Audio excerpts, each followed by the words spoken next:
Getting ready to do a rear end swap on this mix 94 GT. All new bearings, completely rebuilt. 373 gears, right? Ford Racing. Yep, Ford Racing. We got the new Ford Racing cover too. We're gonna put on it. Really. All grip suspension. Here's the goodies, guys.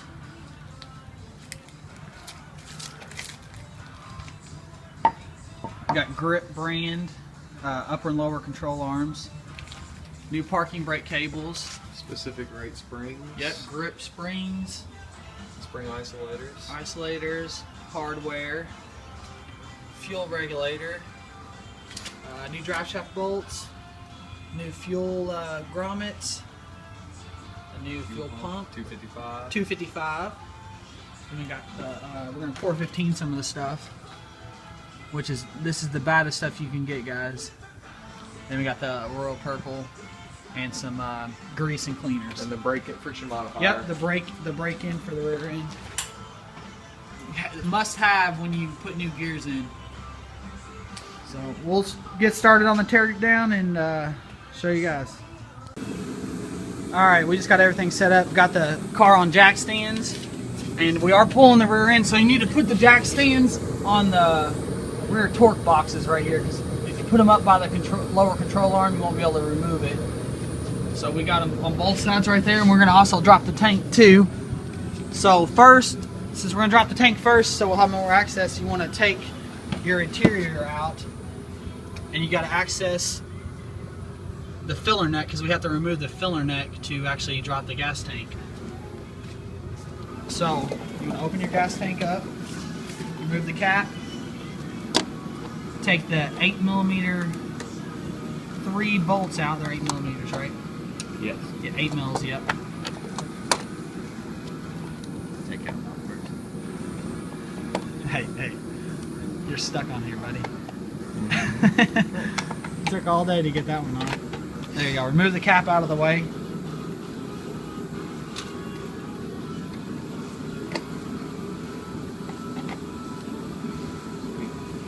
And you just want to get a box or a bag or something to just throw all the bolts in. If you don't know exactly what everything goes to, then you're going to want to put them back where you found them. So after we remove the filler neck, you just throw these back in the actually filler neck themselves. But we're pretty good at it, so we know what everything is. So we're just going to throw them in a box real quick.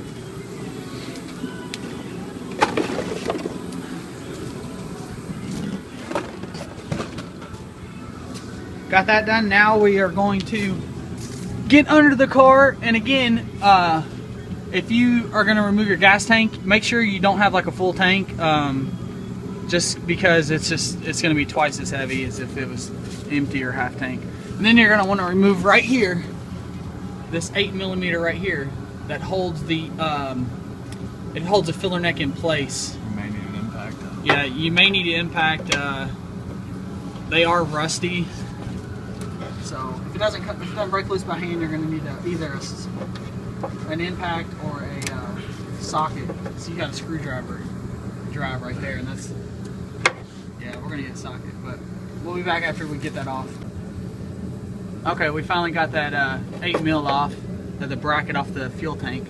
Now we're going to move to dropping the tank. We jacked up the driver's side up just to hold it in place. And we're going to remove these 1/2-inch bolts, right? Where's it at? Right there. There's one here, there's one on the other side in the same location, and then there's one on the other side on this side. So we're going to move that with the impact. And I'm going to hold it up while Nick does that. We're going to get it on there. It's not wanting to go on, is it? Let's just get this longer one. Try to fit it on there real quick. It's got so much rust on it, the socket doesn't want to fit. There you go. Now, make sure your socket's on all the way so you don't strip the bolt. There you go. Now we're good to take it off.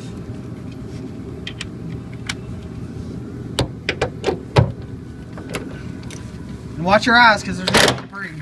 Yep. Okay.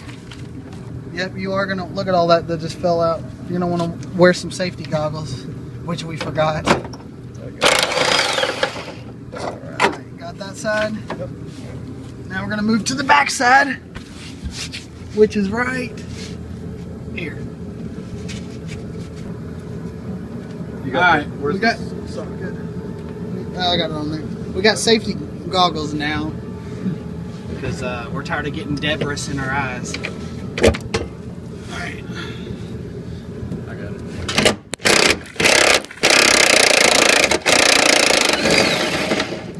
Okay, got it all the way up. Now we're gonna move to the other side. All right, we got the driver's side off. We got all three bolts removed. So now we're going to start lowering the car down. And I got the jack on this side. Nick is holding that side up. So now I'm going to ease the jack down, and it will. I still got my filler neck in over here. Remember? You still got what? The filler neck. Yeah, the filler neck. Yeah, that's what we're doing. We're lowering this jack down, and we want the tank to come down at an angle. Yeah, it'll drop a little bit. We want the tank to come down at an angle because we got to feed the filler neck out of the car. Oh, Nick, there's your pencils. Sweet. Okay, so we stopped the jack, got some free pencils. Hell yeah. Yeah, that's that one you've been looking for. And we're going to feed the filler neck out. And, you see how the gas tank's at an angle? We're going to have it at an angle to feed that out. And you have to wiggle it. That grommet's probably all rusted in there and stuff. So we're going to wiggle that tank out, or the filler neck out, and then we'll be back. Alright, we got the filler neck out. We wiggle it out. Now we're going to have these harnesses we have to unplug. They just snap straight up, and they're supposed to have all that goo in there. There's one there, and there's one on the fuel pump. Should just pop straight up. Don't need a screwdriver or nothing. These are pretty caked. I'm gonna have to set this down, dude, for a second. See this wire? Oh no, it's not 8 up. I thought it was. Alright, that was kind of a bitch, but we got that. Now we're gonna have to use the fuel line disconnect tools to remove it from our fuel pump housing. And then you got this tank, what is it, Nick, the evap? Or Yeah, fuel evap line. yeah, fuel evap line right there. We're gonna put a new grommet in that as well. So just get those. You can get the removable tool from AutoZone or anywhere that auto parts store. So they're pretty cheap, but you do have to have these for this. So we'll be back after we get that out. All right, we got the fuel lines off with our fuel line removal tool. First you take the 2 clips off. Yep, you gotta take the 2 clips off because those just hold it in place. And then we got the evap out. So that's for the bigger line. They are both different sizes. There's one bigger than the Slide other. it around the line, and then you slide it down in like that, and then the lines will pull apart. It's not easy. No, they're pretty rusty on there for being 20 years old, but it'll come out. And then you remove the tank from the car, and then we're going to get started on removing the rear end. Okay, next we are removing the filler neck from the car. There's on 94 to 97 cars, the 4 8mm bolts are actually from the bottom. 98 to 04, they're actually accessible from the trunk. So remove those 4 8mm, and then the filler neck will come right out where you fill the gas up. Alright, we got both wheels off, and now we are going to start removing the parking brake cables. There's a C-clip that goes right here. You're going to need a screwdriver to get that off. And then his cables are all screwed up, so we actually bought new cables, so you will need to get some pliers. I got new C-clips too. There's no C-clips. Yeah, we got new C-clips too, but you need some pliers. It's gonna be pretty hard. These are pretty tough to get off, but we got lucky in our case. Then you gotta hammer it out, flathead screwdriver, tap it out just like that out of the eye hole on the brake caliper itself, and slides out just like that. Do both sides, and this is a 94-95 car. It's a 94, so our brake line is actually attached to our rear end housing. So if you have a 96 or up, you're not gonna have to worry about this, but for 94-95 guys, you are gonna have to take your brake line off up from the car. There's a portioning valve underneath the rear end, which we'll get to when we're at that point. Okay, we got the parking and brake cables out of the way. Now we're going to remove the bolt that holds on the rear shock. And it's the inside bolt is a 15 and the outside nut is a 18. So we're going to get the impact on it. And remove these from both sides. Oh, turn the, there you go.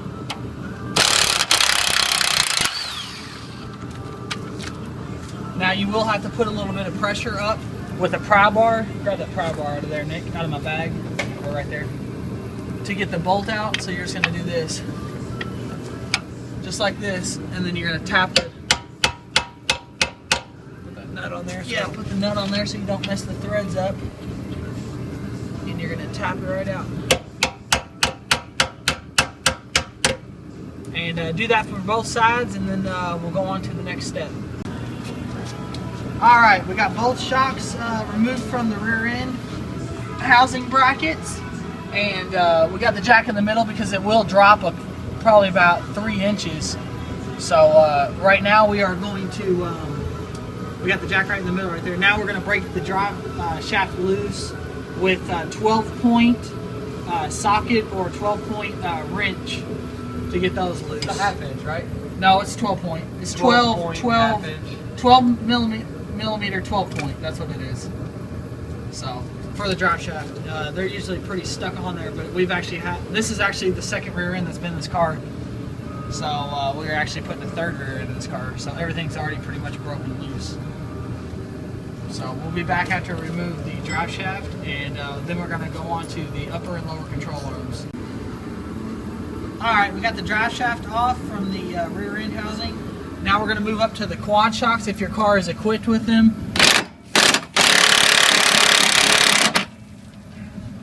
And it's an 18 nut on there. And we're going to leave the we're going to actually leave the quad shock attached to the rear end, and we'll just take it off later. We are going to remove it from the body of the car.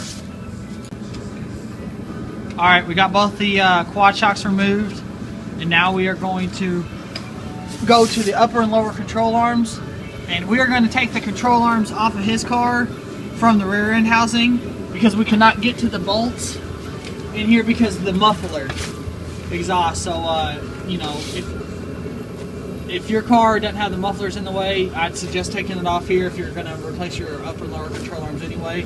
And we are too, but we're going to have to take the exhaust off. But for right now, we're going to remove these 18 millimeter bolts on both sides. It's 18 millimeter bolt head and an 18 millimeter nut on the other side. So we're going to get those off, and then our jack is going to sit here and pivot all the weight from that, and then we're going to move on to our upper control arms right here, which is the same. And that way, I suggest doing the bottoms first, so that way that the top doesn't flop over on you or whatever. So we got these 4 lower control arms, then all we have to do on the 94, 95 cars is do the brake line, then we're done. Rear end should be out, so we'll get back to you after we remove those. Now we are going to remove the rear springs from the lower control arms. So we got the shocks off, like we said, and we got the jack in the middle, and we're going to lower the jack down slowly, and then we are able to move the springs out. Here, Nick, take the camera. I'm going to lower this down slowly. There's a lot of pressure on there, so you gotta...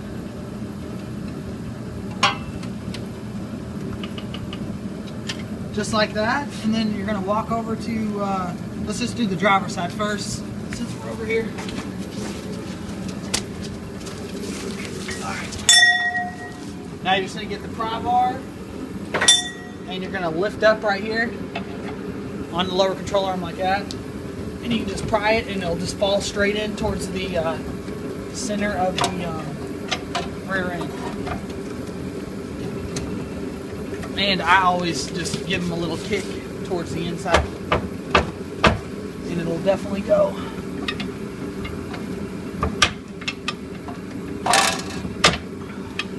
Almost there.